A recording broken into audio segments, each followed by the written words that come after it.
Bok, ja sam Jasmin i danas idete sa mnom na dostavu. Evo, u pošti sad već radim jedno 7 godina.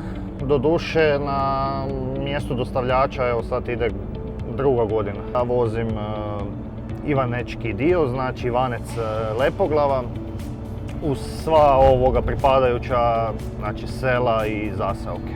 Znači svaki dan nešto novo dočeka na terenu.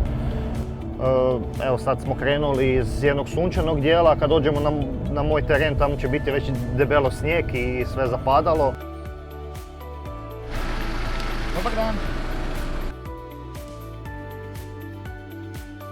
Veliki je to šok, veliki pozitivni naboj, euforija zanese i sve to, i tako sam ja krenuo u realizaciju tog stana i svega ovo smo mogli čitati iz novina ovih dana, ne.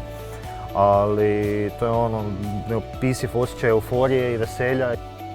Svaku priliku uzeti kao priliku, bila ona velika ili mala, jer ne znaš kad može postati velika. To je jedan kotačić, možda se nekima čini mali, ali je onaj prvi koji pokrene ko u sklopu automobila. Treba onaj prvi pokret ključom, koliko god on bio mali, da cijeli automobil počne raditi. Tako je i ovo.